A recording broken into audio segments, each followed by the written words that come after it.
Hello everyone, welcome to all of you. Video lecture की series में आज ME 206 subject के अंदर हम गियर बॉक्स की जो वर्किंग है वो दिखेंगे। तो देखिए, गियर बॉक्स जो है वो ऑटोमोबाइल व्हीकल में बहुत ही ज़रूरी है, क्योंकि डिफरेंट डिफरेंट सिचुएशंस में हमें डिफरेंट डिफरेंट टॉर्क और डिफरेंट डिफरेंट स्पीड चाहिए होती है। इसलिए हमें गियर बॉक्स की आवश्यकता पड़ती है। जैसे कि इंजन को स्टार्ट करते हैं तब टॉर्क की मात्रा अत्यधिक होती है, क्योंकि पूरा का पूरा लोड इंजन पर आरोपित होता है। कोई जो प्रायर मूवमेंट है वो नहीं होती है ऑटोमोबाइल की। जब स्टार्टिंग कंडीशन होती है तो टॉर्क ज़्यादा चाहिए होता है, इसलिए गियर बॉक्स लगाया जाता है। गियर बॉक्स का काम है कि जब ज़रूरत हो जब ज़्यादा टॉर्क सप्लाई करना, और जब ज़रूरत कम है तब टॉर्क कम करके स्पीड को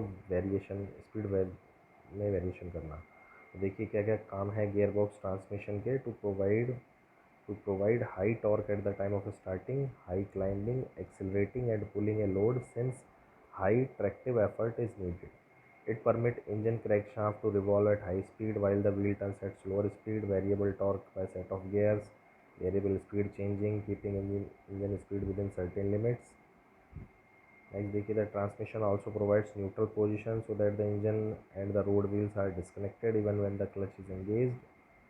It means to back the car, reversing the direction कि ऑटोमोबाइल व्हीकल को रिवर्स करना है, रिवर्स डायरेक्शन है, बैक लेना है, उसके लिए भी गियर बॉक्स अत्यधिक आवश्यक है।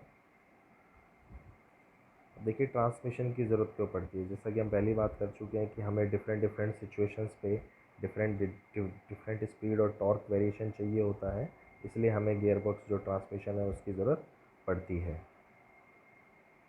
देखिए, टाइप्स ऑफ ट्रांसमिशन क्या है। गियर बॉक्स ट्रांसमिशन जो है वो दो प्रकार से होता है, एक मैनुअल ट्रांसमिशन और एक ऑटोमेटिक ट्रांसमिशन। ठीक है, ऑटोमेटिक ट्रांसमिशन भी आजकल व्हीकल्स में आने लग गया है। अभी हमारे सिलेबस में ऑटोमेटिक ट्रांसमिशन नहीं है, केवल मैनुअल ट्रांसमिशन ही है। तो हम स्लाइडिंग और कांस्टेंट और सिंक्रोनस गियर बॉक्स के बारे में देखते हैं। देखिए, ये sliding mesh type of gear box first type का गियर बॉक्स है जो काफ़ी पहले यूज़ किया जाता था, आजकल यूज़ नहीं किया जाता है। देखिए, ये किस तरह से कार्य करता था। जैसे कि आपको दिख रही है, ये इनपुट शाफ्ट है इंजन की।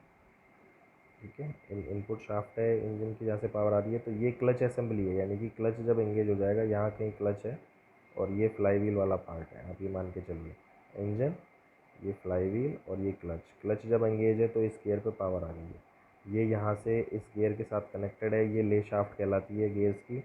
इस पर गियर अलग अलग स्पीड वेरिएंट से लगे होते हैं और ये हमेशा एंगेजिंग पोजीशन में रहती है। ये हमेशा पावर यहाँ तक क्लच जब एंगेज है तब ये पावर यहाँ पे और इन सब गियर्स में पावर आ रही है। अब जो स्लाइडिंग मैश गियर बॉक्स, इसका नाम जैसे कि नाम से पता चल रहा है स्लाइडिंग मैश, यानी कि स्लाइड करके इसकी जो स्लीव्स है या आउटपुट शाफ्ट है, इसकी जो इसके ऊपर जो गियर्स लगे हैं, इन गियर्स को शिफ्ट कराकर हम जो रिक्वायर्ड गियरिंग अरेंजमेंट है वो प्राप्त करते हैं। तो देखिए, अभी ये न्यूट्रल की पोजीशन दिखाई गई है। न्यूट्रल का मतलब ये आपका क्लच एंगेज है, क्लच एंगेज से इस गियर में पावर आई, यहाँ से यहाँ पावर आई, और अभी आउटपुट शाफ्ट आपकी नहीं घूम रही है, यहाँ कोई पावर ट्रांसमिट नहीं हो रही है। ये गियर घूम रहा है, ये गियर घूम रहा है, ये पूरी ले शाफ्ट पर जितने भी गियर हैं वो सब घूम रहे हैं। ये जो है ये वाला गियर भी घूम रहा है, आइडलर गियर कहते हैं इसको, बाद में देखेंगे अभी। ठीक है, अब देखिए फर्स्ट गियर की कंडीशन में क्या होगा। फर्स्ट गियर में क्या होगा, ये आप स्लीव से देखिए, पहले जो है ये वाली पोजीशन थी न्यूट्रल की। अब आपने क्या किया, फर्स्ट गियर में राइट साइड, ये जो ये वाला गियर है इसने राइट साइड की ओर मूवमेंट किया है देखिए इसमें। ठीक है, राइट साइड की ओर मूवमेंट करके ये इससे अटैच हो गया। तो देखिए, ये पावर जो है इस तरह से ये दिखाया गया है, इस आउटपुट पावर को ट्रांसमिट जा रही है। फर्स्ट गियर आपका ये अचीव हो गया है, ये दिखाया गया है फर्स्ट गियर। इसी तरह से सेकंड गियर की पोजीशन में क्या हुआ, पहले राइट मूवमेंट हुआ स्लीव का, अब क्या हुआ, गियर्स ने लेफ़्ट मूवमेंट किया। लेफ़्ट मूवमेंट किया तो ये दोनों गियर कनेक्ट हो गए। ये गियर कनेक्ट होने के बाद ये इस तरह से पावर ट्रांसमिट हो रही है सेकंड गियर की पोजीशन। सिमिलरली न्यूट्रल, अब देखिए उसके बाद न्यूट्रल आ गया वापस से। अब देखिए थर्ड गियर में क्या हुआ कि जो स्लीव्स है उसने राइट की तरफ इस तरह से मूव किया कि ये वाला गियर चाहिए। पहले न्यूट्रल देख लीजिए आप, देखिए न्यूट्रल पोजीशन ये थी। तब उसके बाद ये वाला जो गियर है, थर्ड गियर में ये गियर है, इसका राइट में मूवमेंट हुआ है। इसका राइट में जब मूवमेंट हुआ है तो देखिए ये एंगेजमेंट हो गया इस गियर का, और ये यहाँ से थर्ड गियर के थ्रू पावर ट्रांसमिट होगी। अब उसके बाद वापस से न्यूट्रल पोजीशन एंड ये फोर्थ गियर में क्या हुआ, डायरेक्ट जो है लेफ़्ट साइड मूवमेंट करके गियर का, और ये सीधा क्लच गियर से कपल्ड हो गया। ये वाला जो गियर है वो क्लच गियर है। मैक्सिमम पावर ट्रांसमिट हो गई और ये सीधा ही अटैच हो गया। यहाँ पे ध्यान देने वाली बात ये है कि ये जो गेयर्स हैं ये इस स्प्लाइन शाफ्ट, देखिए जो शाफ्ट है वो किस तरह की, ये स्प्लाइन शाफ्ट है, ठीक है, इस पर फिक्स्ड है ये गियर। अगर ये गियर घूमेंगे तो शाफ्ट भी आपकी घूमेगी, ठीक है। अगर गियर नहीं घूम रहे हैं तो शाफ्ट भी नहीं घूम रही है, इस पर स्प्लाइन किए हुए हैं। ये जो शाफ्ट की बनावट है, स्प्लाइन शाफ्ट को इसी तरह से दिखाया जाता है लाइनिंग के द्वारा, ठीक है। अब देखिए रिवर्स गियर, रिवर्स गियर के साथ क्या होता है, ये न्यूट्रल की पोजीशन है, वो आप सब ध्यान से देखना। रिवर्स गियर में क्या होगा, रिवर्स गियर में ये राइट की साइड मूवमेंट करेगा और फर्स्ट गियर जो है इससे अटैच ना होकर इस आइडलर जो पुली है, इस आइडलर पुली से अटैच होगा, ठीक है। आइडलर पुली से अटैच होगा तो इसकी डायरेक्शन, अभी तो देखिए ये अगर क्लॉकवाइज है, ये गियर एंटी क्लॉकवाइज है तो ये वापस क्लॉकवाइज, ठीक है। गियर्स में क्या होता है, रिवर्स डायरेक्शन में वो पावर ट्रांसमिट होती है, तो ये क्लॉकवाइज घूम रहा है तो ये एंटी क्लॉकवाइज और ये क्लॉकवाइज, तो जो डायरेक्शन है वो सेम बनी रहती है फर्स्ट 2 3 4 गियर में। रिवर्स में क्या चाहिए हमें, रिवर्स डायरेक्शन चाहिए, क्लॉकवाइज, एंटी क्लॉकवाइज, ये आइडलर वाला gear clockwise, then first gear anticlockwise, यानी रिवर्स गियर। तो फर्स्ट गियर और रिवर्स गियर सेम होते हैं, यही गियर अटैच होगा, देखना नेक्स्ट स्लाइड में। देखिए ये आ गया, ये राइट साइड में इस आइडलर पुली से अटैच हो गया, तो देखिए क्लॉकवाइज, एंटी क्लॉकवाइज, फिर उसके बाद यहाँ क्लॉकवाइज और वापस से फर्स्ट गियर जो है इस पर एंटी क्लॉकवाइज डायरेक्शन आ गई है, तो हमारा रिवर्स गियर का पर्पस फुलफिल हो गया। नेक्स्ट टाइप जो है कांस्टेंट मैच गियर बॉक्स थी। Constant match gear box sliding match से बिल्कुल अलग है। यहाँ पर क्या होता है, यहाँ पर ये जो गेयर्स हैं, देखिए स्लाइडिंग मैश में दिक्कत क्या होती थी कि जब आप गियर को स्लाइड मूवमेंट करते थे इस तरह का, या शाफ्ट पे इधर लेके जा रहे हैं इधर लेके जा रहे हैं, तो उसमें वियर एंड टियर बहुत होता था, गियर बॉक्स की लाइफ बहुत कम होती थी और नॉइजी ऑपरेशन होता था, स्मूथ ऑपरेशन नहीं होता था, जिसके साथ ही जर्क की समस्या भी आती थी, ठीक है। तो यहाँ पे देखिए हमने क्या किया है कि इसकी लाइफ को बढ़ाने के लिए, गियर बॉक्स की लाइफ को बढ़ाने के लिए, वियर एंड टियर कम करने के लिए हमने इस तरह का अरेंजमेंट किया है कि ये जो गियर्स हैं आपस में कॉन्टैक्ट है सारे के सारे, यानी कि ये क्लच गियर है जो कि इंजन शाफ्ट से आता है, क्लच एंगेज है और क्लच गियर से ये गियर घूम रहा है, ये ले शाफ्ट घूम रही है, और इस पर जो सभी गियर हैं देखिए सब यहाँ पर अटैच की पोजीशन में, मैशिंग पोजीशन में सारे के सारे। अब ये पावर ट्रांसमिट कैसे होगी, ये सारे मैशिंग पोजीशन में तो हैं लेकिन ये इस शाफ्ट पर फ्री हैं, यानी कि ये जो आपकी आउटपुट शाफ्ट है और ये जो ब्लू कलर में जो गियर्स दिखाए गए हैं ये इसके ऊपर फ्री हैं, फिक्स्ड नहीं है। स्लाइडिंग में क्या होते थे, फिक्स्ड होते थे कि गियर घूमेगा तो शाफ्ट भी घूमेगी, लेकिन यहाँ ऐसा नहीं है, ये गियर घूम रहे हैं, अभी देखो ये गियर घूम रहा है, ये ग्रीन कलर में, रेड कलर में सारे गियर घूम रहे हैं, ब्लू वाले सारे गियर घूम रहे हैं, लेकिन येलो कलर की जो शाफ्ट है ये आपकी रोटेट नहीं हो रही है। भले ही आपके सारे गियर घूम रहे हैं सब, ये रोटेट नहीं हो रही, ये कब रोटेट होगी, इस येलो कलर की शाफ्ट पे जो पिंक कलर के डॉग क्लच जो दिखाए गए हैं ये फिक्स्ड होते हैं। इन्हीं डॉग क्लचों का मूवमेंट देखिए, सारे के सारे डॉग क्लच जो है सेलेक्टर मैकेनिज्म है उससे जुड़े हुए हैं, इन्हीं डॉग क्लच को इधर उधर लेफ़्ट या राइट मूवमेंट करके डिज़ायर्ड जो गियर का जो कॉम्बिनेशन है पावर का वो प्राप्त किया जाता है और फिर ये आपकी जो शाफ्ट है रोटेट होने लगती है। तो देखिए कैसे, अब देखिए फर्स्ट गियर की कंडीशन में क्या होगा, सेलेक्टर मैकेनिज्म, ये सेलेक्टर मैकेनिज्म है, इस सेलेक्टर मैकेनिज्म से इस डॉग क्लच को, ये पिंक कलर में जो है वो डॉग क्लच कहलाते हैं, इस पिंक कलर के डॉग क्लच को इस वाले को यहाँ मूव किया जाएगा। अब चूंकि जो डॉग क्लच है ये इसके साथ स्प्लाइन तो है लेकिन ये मूवेबल भी है, ध्यान देना, ये जो स्लीव टाइप में डॉग क्लच है ये इसके साथ स्प्लाइन है इस येलो कलर आउटपुट शाफ्ट के ऊपर और ये मूवेबल भी है। तो ये मूवेबल होके क्या है कि इसमें ग्रूव होगा, जो ये वाला फर्स्ट गियर ब्लू कलर है इसके अंदर ग्रूव्स होते हैं, उन ग्रूव्स में टीथ दिखाई दे रहे हैं आपको, ये जो टीथ हैं इसके डॉग क्लच के जो टीथ हैं ये इसमें इंसर्ट हो जाते हैं। तो अब इंसर्ट हो जाते हैं, ब्लू गियर तो आप पहले से ही घूम रहा है, अब उसमें ये टीथ इंसर्ट हो गए तो डॉग क्लच और इसका जो मैशिंग है वो बन गई। तो अब इस ब्लू के साथ साथ ये क्या है, डॉग क्लच भी घूमेगा और डॉग क्लच के घूमने से क्या होंगे, अब डॉग क्लच किस पे, इस येलो शाफ्ट पे क्या है, फिक्स्ड है, तो फिर क्या होगा, ये जो येलो शाफ्ट है वो भी आपकी घूमने लग जाएगी फर्स्ट गियर की स्पीड से, ठीक है। सेकंड गियर के केस में क्या होगा, सेकंड गियर के केस में ये जो डॉग क्लच है फर्स्ट वाला शिफ्ट स्लीव के जरिए ये लेफ़्ट में जो मूव हुआ था ये अब राइट में मूव होगा, राइट में मूव होगा तो सेकंड गियर घूम रहा है, इसके टीथ इससे मैशिंग पोजीशन में आएंगे, मैशिंग पोजीशन में आएंगे तो फिर इस गियर के साथ साथ ये डॉग क्लच घूमेगा, डॉग क्लच से आपके yellow colour shaft power output मिल जाएगी।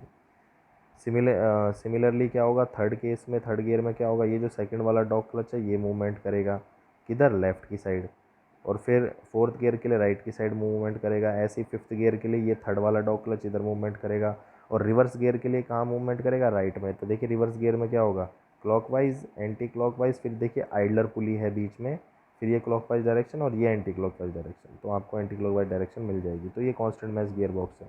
अब देखिए कांस्टेंट मैश गियर बॉक्स है, इसमें भी कुछ खामियां हैं। इसमें इसकी भी क्या खामी थी कि इसमें इसकी लाइफ तो बढ़ गई, वियर एंड टियर कम हो गया, लेकिन इसमें डबल डी क्लचिंग करनी पड़ती है आपको। डबल डी क्लचिंग क्या होती है उसको समझिए।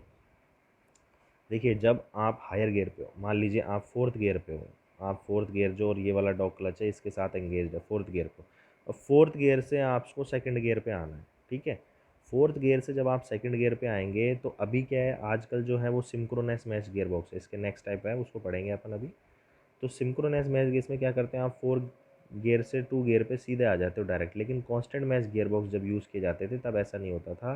क्या होता था, फोर गियर में जब आपकी गाड़ी चल रही है तो फोर्थ गियर से आप पहले न्यूट्रल में आओगे, यानी कि आप क्या करोगे, क्लच पैडल को प्रेस करेंगे, क्लच पैडल को प्रेस करेंगे, फोर्थ गियर से न्यूट्रल में आएंगे, क्लच पैडल को वापस से रिलीज़ करेंगे, फिर उसके बाद क्लच प्रेस करेंगे, फिर न्यूट्रल से सेकंड गियर में आएंगे। तो इसमें क्या है कि क्लच दो बार प्रेस करना पड़ रहा है आपको, तो इसे क्या बोलते हैं, डबल डी क्लचिंग। अब double D clutching constant match gear box में क्यों ज़रूरी होती थी, क्योंकि इसमें भी जर्क की समस्या ख़त्म नहीं हुई थी। जो स्लाइडिंग मैच में भी जर्क की समस्या थी वो इसमें भी। अब देखिए जर्क की समस्या क्या है, ये इसको समझिए। देखिए जब आप फोर गियर्स पे हैं, तो फोर गियर पे मतलब मान लीजिए आपकी 70 या 80 की स्पीड पे गाड़ी चल रही है टॉप गियर में, तो टॉप गियर से आपको लोअर गियर में आना है। अब देखिए लोअर गियर में, अब देखिए इंजन की आरपीएम तो उसी हिसाब से घूम रही है हाई स्पीड के हिसाब से, ठीक है। अब आपको लोअर गियर में आना है, लोअर गियर जो है वो 60 और 80 की स्पीड के लिए बना ही नहीं है, सेकंड गियर जो है। तो जब आप उसमें आओगे तो पहले आपको अपनी जो स्पीड है वो कम करनी पड़ेगी इंजन की। अगर आप इंजन की स्पीड कम नहीं करोगे तो आपको नॉइज़ी वाइब्रेशन बहुत ज़्यादा फील होगा। आप कभी फोर व्हीलर चलाते भी हो तो आपने महसूस भी किया होगा, एकदम से जब आप, आजकल के गियर में इतनी दिक्कत नहीं आती, उसी स्पीड पे आपकी आरपीएम बढ़ जाती है। सेम गाड़ी की स्पीड पे जब आप हाई से लोअर गियर आते हो, ठीक है, अगर स्मूथ ऑपरेशन आपका नहीं है, सिंक्रोनस मैच गियर बॉक्स के टाइम में भी अगर आपका स्मूथ ऑपरेशन नहीं है क्लच ऑपरेटिंग का, तो आपकी उसी स्पीड में इंजन आरपीएम बढ़ जाती है, जो कि इंजन आरपीएम मीटर में आपको साफ देखने को मिल जाती है। तो डबल डी डी क्लचिंग जो है वो क्यों करते थे कांस्टेंट मैक्स में, क्योंकि जर्क की समस्या यहाँ भी होती थी। आप टॉप स्पीड से जब लोअर स्पीड में आ रहे हो तो अभी आपकी शाफ्ट जो है इसकी इस इंजन आरपीएम जो है वो क्या है, ऑलरेडी पहले से ही हाई है, ठीक है। और आप लोअर गियर में आ रहे हो, तो लोअर गियर में जब आप फोर्थ से टू पे आ रहे हो तो ये जो सेकंड गियर है ये हाई स्पीड के लिए बना ही नहीं है, तो आपकी इंजन आरपीएम और ज़्यादा वो इंक्रीज़ हो जाएगी और नॉइज़ी वाइब्रेशन होगा और आपको जर्क लगेगा, लेकिन आपको ऐसा लगेगा कि एकदम से रुक गई है गाड़ी, झटका एक आपको जर्क महसूस होगा। तो वो जर्क स्लाइडिंग मैश में भी गियर बॉक्स में भी होता था और कांस्टेंट मैश गियर बॉक्स में भी होता है, ठीक है। तो इसको कम करने के लिए फिर सिंक्रोनस मैश गियर बॉक्स का इजाद हुआ, उसकी आवश्यकता पड़ी। अब देखिए उसमें ऐसा क्या कॉम्बिनेशन होता है उसको देखते हैं आगे। यहाँ कांस्टेंट मैक्स गियर बॉक्स जो है उसकी एडवांटेज लिखी है स्लाइडिंग गियर्स में, कि हेलिकल एंड हेरिजबोन गियर जो है एम्प्लॉयड किए गए, उसमें स्पायरल गियर, उसमें आपके स्पर गियर होते थे स्लाइडिंग मैक्स में। स्पर गियर में क्या अटैचमेंट में दिक्कत आती थी और उसमें जर्क की समस्या रहती थी। इसमें हेलिकल गियर होने से थोड़ी बहुत कम हुई थी जर्क की समस्या, लेकिन इतनी ज़्यादा कम नहीं हुई। जो मैंने अभी आपको गियर चेंजिंग प्रोसेस बताया उसमें अभी भी वो जर्क की समस्या बनी रहती थी, क्योंकि हायर गियर से जो लोअर गियर उसको आप डबल डी क्लचिंग के द्वारा ही प्राप्त कर सकते हो, बिना डबल डी क्लचिंग के करोगे तो जर्क लगेगा। तो ये समस्या सिंक्रोनस मैच गियर बॉक्स में दूर हुई, ठीक है। तो ये इसके एडवांटेज है, ठीक है, ये आप पढ़ लेना, सिंपल से एडवांस, ज़्यादा कुछ नहीं है। By suitably design the dog clutch gear changing can be made easier, damage to the dog clutch is less like because all teeth are engaging the time. एक एडवांटेज ये है कि भाई इसमें सारे के सारे गियर आपस में मैचिंग पोजीशन में है, तो बार बार गियर एंगेजमेंट डिसएंगेजमेंट का चक्कर नहीं है, तो उनकी लाइफ बढ़ रही है। और अगर किसी की लाइफ चीज़ कम हो रही है तो डॉग क्लच की हो रही है, और डॉग क्लच की कॉस्ट इन गियर्स की कॉस्ट से काफ़ी कम है, ठीक है।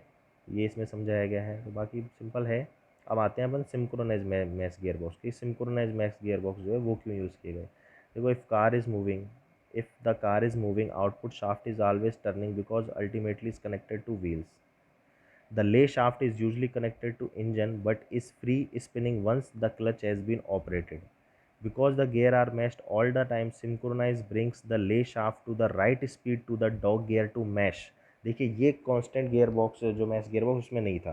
Because the gears are matched at all the time, the synchronisation ring जो सिंक्रो रिंग जो इसमें सिंक्रो रिंग्स जो जिसे हम ब्लॉकर रिंग्स भी बोलते हैं वो काम में ली जाती है। उनके कारण क्या होता है brings the lay shaft to the right speed, की जो ले शाफ्ट की राइट स्पीड है, जैसे फोर्थ से हम सेकंड गियर पे आ रहे हैं तो क्या है कि इंजन की स्पीड को कम होना है, ले शाफ्ट की स्पीड है उसको कम होना है क्योंकि वो भी बहुत ज़्यादा घूम रही है। तो सिंक्रोनाइज रिंग्स क्या करती है, बीच में एक मीडिएटर का काम करती है जो कि स्पीड को रिड्यूस कर देती है उस सेलेक्टिव गियर्स के हिसाब से जिस पर कि शिफ्ट होना है। ठीक है, अब इसको आगे देखते हैं और अपन अभी ये पढ़िए, this means that the lay shaft is now spinning at a different speed to the engine, clutch gently equalise the speed of the engine and lay shaft, यानी कि सिंक्रोनाइजर रिंग्स और जो ब्लॉकर रिंग्स हैं वो क्या करती हैं, वो आपके इंजन की जो स्पीड है और ले शाफ्ट की जो स्पीड है उसमें एक डिफरेंस पैदा करती है, उसमें एक सामंजस्य इक्वलाइजेशन दोनों की स्पीड को बराबर लाने का प्रयास करती है ताकि आपको जो झर्क है वो ना लगे। Either bringing the engine to the same speed as the lay shaft और vice versa depending on the engine torque and vehicle speed. तो अब इसको देखिए काम कैसे होता है। देखिए ये सिंक्रोनाइजर जो गियर बॉक्स है उसका एक हिस्सा है, पहले आप ये वाला व्यू देख लीजिए। देखो ये है आपके स्पीड गियर्स, ये वाले जितने भी मैशिंग पोजीशन में, ये ले शाफ्ट है, ये मैशिंग पोजीशन में, ये स्पीड गियर से, ये स्पीड गियर से, ये स्पीड गियर से, ये स्पीड गियर से। अब देखिए एक तो है यहाँ पे शिफ्ट स्लीव S1 और एक है शिफ्ट स्लीव S2, दो स्लीव्स होती हैं।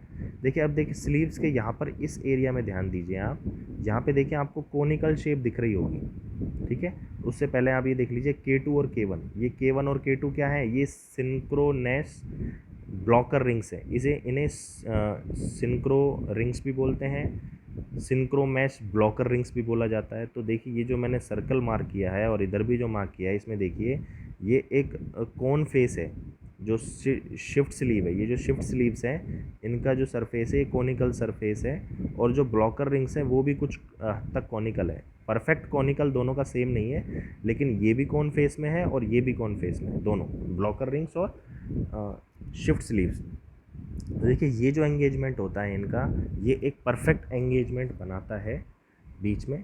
देखिए और ये वाला जो K1 K2 है ये क्या है, ये ब्लॉकर रिंग्स के ऊपर टीथ हैं, जो स्पीड गियर्स है, जो स्पीड गियर्स है उसी के ये यहाँ पर टीथ होते हैं अलग से, सिंक्रोनस मैश, यानी कि जो इस पे टीथ होते हैं आपकी जो शिफ्ट स्लीव्स का ये वाला जो सरफेस है, शिफ्ट स्लीव्स का ये वाला जो सरफेस है यहाँ पर भी टीथ होते हैं जो कि इन टीथ में मैश हो जाते हैं, लेकिन उससे पहले इनको ब्लॉकर रिंग्स जो है इनमें अटैच होना पड़ता है, ये जो सर्कल वाला पार्ट है। तो अब इसको पिछले वाली स्लाइड में समझिए आप। देखिए ये है हमारा स्पीड गियर, ठीक है, ये एक मिनट, ये हमारा क्या है, स्पीड गियर्स हैं। स्पीड गियर के साथ साथ ये जो मैंने साइड में दिखाए थे K1 और K2 जो आपने देखे थे, ये वो वाले टीथ हैं, ठीक है, जो कि इन इसके टीथ में, ये जो शिफ्ट स्लीव है इसके इन टीथ में अटैच होने हैं, लेकिन उससे पहले किसके थ्रू होने हैं, ये ग्रीन पोर्शन, ये क्या है, सिंक्रोनस रिंग्स हैं ये, जिन्हें ब्लॉकर रिंग्स भी बोलते हैं। इसके ऊपर भी ये, इसमें देखिए ये जो कौन सरफेस है, ये कौन सरफेस पहले आके इनमें अटैच होता है। तो देखिए ये हाई स्पीड से घूम रहा है क्योंकि ये तो ले शाफ्ट से जो गियर आ रहा है उसके साथ मैचिंग पोजीशन में है ये वाला स्पीड गियर, ठीक है। तो इनकी और इनकी स्पीड सेम बनी हुई है। अब मान लीजिए आपको गियर रिड्यूस करना है या हायर गियर पे जाना है, सपोज कीजिए अपन 4 से सेकंड गियर पे आ रहे हैं, लोअर गियर पे, और ये सेकंड वाला गियर है, ठीक है। अब इसकी स्पीड जो है आपके आउटपुट शाफ्ट की स्पीड है वो तो 4th गियर पे हाई स्पीड पे है, ठीक है। इंजन की स्पीड, अब आपको लोअर गियर पे आना है तो इंजन तो अपनी हाई स्पीड पे चल रहा है और ये जो ले शाफ्ट है ये भी हाई स्पीड पे है, लेकिन आप इस सेकंड वाले गियर पे आना चाहते हो। अब देखिए क्या होगा, अब सेकंड वाला गियर जो है ये भी हाई स्पीड पे चल रहा है क्योंकि वो सेकंड वाला जो गियर है वो भी ले शाफ्ट है उससे अटैच है। अब देखिए ये हाई स्पीड पे जब सिंक्रोनस मैश, ये जो शिफ्ट स्लीव है ये हाई स्पीड पे, इसको जब आप लोअर गियर पे लेके आओगे तो देखिए क्या होगा, ये जो सिंक्रोनस मैश है ये स्लाइडली मूवमेंट कर सकती है, ठीक है। तो पहले क्या होता है, जब आप शिफ्ट स्लीव के जरिए शिफ्ट स्लीव को इस स्पीड गियर के साथ अटैच करते हैं तो पहले सिंक्रोनस मैश जो रिंग्स है, ये वाली रिंग्स, सिंक्रोनस मैश जो रिंग्स होती है जिन्हें ब्लॉकर रिंग्स भी बोला जाता है, पहले इसके और ये जो आपकी शिफ्ट स्लीव है इसके बीच में फ्रिक्शन होता है। इस फ्रिक्शन फोर्स के कारण क्या होता है कि ये जो स्लाइटली जो ये स्लाइडिंग वाला पोर्शन है कौन क्लच की तरह जो व्यवहार कर रहा है ये इस स्पीड गियर्स के साथ में संपर्क में आता है। अब ये चूंकि हाई स्पीड पे है ब्लॉकर रिंग्स, क्योंकि ब्लॉकर रिंग्स तो हाई स्पीड पे घूम रही है, और ले शाफ्ट के थ्रू ये जो सेकंड गियर है ये अपनी सेकंड गियर की जो लिमिटेड स्पीड है उस पर घूम रहा है कम पे, तो ये इस स्पीड वेरिएशन को नेगलीफाई करने का, इक्वलाइज करने का काम करती है ये इस स्लाइडिंग पोर्शन के थ्रू। और उसके बाद क्या होता है, स्लाइडिंग पोर्शन, तो इसके ऊपर भी टीथ होते हैं, ये जो आपकी ब्लॉकर रिंग्स है इसके ऊपर भी टीथ होते हैं, तो वो पहले इसके टीथ में अटैच होते हैं, इस वाले ब्लॉकर, ये जो स्पीड गियर है, स्पीड गियर्स के ये ब्लॉकर टीथ है। और उसके बाद शिफ्ट स्लीव जो है पूरी की पूरी इनके इसके ऊपर जो टीथ है, और जो स्पीड गियर है जो आपका इसके में जो सिंक्रोनाइज टीथ जो है स्पीड गियर्स के इस साइड, उनके टीथ होते हैं। यानी कि पहले आपकी स्लीव, सॉरी एक मिनट, तो पहले आपकी ब्लॉकर रिंग्स और स्पीड गियर्स, इनके मध्य में एक स्पीड वेरिएशन को इक्वलाइज करने के लिए पहले इनका अटैचमेंट होता है, फिर उसके बाद ये वाले टीथ, ये स्पीड गियर के सिंक्रोनस मैच टीथ और शिफ्ट स्लीव के ऊपर जो टीथ होते हैं, इन दोनों का अटैचमेंट होता है। तो 2 बार अटैचमेंट हो रहा है यहाँ पर। तो ये जो 2 बार जो अटैचमेंट है, ये स्पीड को इक्वलाइज, जो स्पीड वेरिएशन है उसको इक्वलाइज करने का काम करता है, जिससे कांस्टेंट मैश में जो डबल डी क्लचिंग की समस्या आती थी उससे निजात मिल जाता है। उससे हमें जो जर्क महसूस होता था, वो jerk synchronous mesh gear box में नहीं प्रोड्यूस होता है। आप सीधा 4th गियर से 2 गियर पे भी जा सकते हो, 2 से 3rd, मतलब कि हाई स्पीड से लोअर, जनरली 2 से 3 पे जा सकते हो, 3 से 2 पे आ सकते हैं, 3 से 4 पे जा सकते हैं, 4 से 3 पे ईजी, बिना डबल डी क्लचिंग के। जबकि कांस्टेंट मैश गियर बॉक्स में क्या होता था, कांस्टेंट गियर बॉक्स में आपको पहले 4 से न्यूट्रल गियर पे आना पड़ेगा, तब आप क्लच प्रेस करोगे, फिर क्लच रिलीज़ करोगे, शाफ्ट की जो स्पीड से उनमें थोड़ा सा इक्वलाइजेशन होगा, फिर न्यूट्रल गियर से, फिर न्यूट्रल पोजीशन से आप 3rd गियर पे जाओगे। तो ये डबल डी क्लचिंग कहलाती थी, जो कि हमें सिंक्रोनस मैश गियर बॉक्स में इसकी प्रॉब्लम नहीं आती है, डबल डी क्लचिंग करने की ज़रूरत नहीं होती है। हम सीधे ही 4th गियर से 3rd गियर में जा सकते हैं, 3rd से 4th में जा सकते हैं, बिना 2 बार क्लच को प्रेस किए हुए। तो इस तरह से सिंक्रोनाइज मैश रिंग्स जो है वो आपका काफ़ी फ़ायदेमंद गियर बॉक्स है। काफ़ी सारी समस्याएं होती हैं, हाई स्पीड तो हाई लाइफ तो इसकी होती है, क्योंकि इसमें भी क्या है, हमेशा जो एंगेजमेंट है बना रहता है, बार बार क्लच जो आपके गियर्स हैं उनको एंगेजमेंट डिसएंगेजमेंट होने की ज़रूरत नहीं है। केवल synchronise mesh rings, blocker rings और शिफ्ट स्लीव्स के मध्य अटैचमेंट होता है स्पीड गियर के साथ। ठीक है, तो बस आज के वीडियो में इतना ही। बाकी अगर इसमें किसी को कोई डाउट हो तो आप कमेंट बॉक्स में पूछ सकते हैं। इसके जो सिंक्रोनस मैश के जो वीडियोस हैं वो यूट्यूब पे आपको मिल जाएंगे, आप सीधा डाल देना synchronous mesh gear box 3D animation, तो उसमें आप इसको और अच्छे से समझ सकते हैं। Thank you.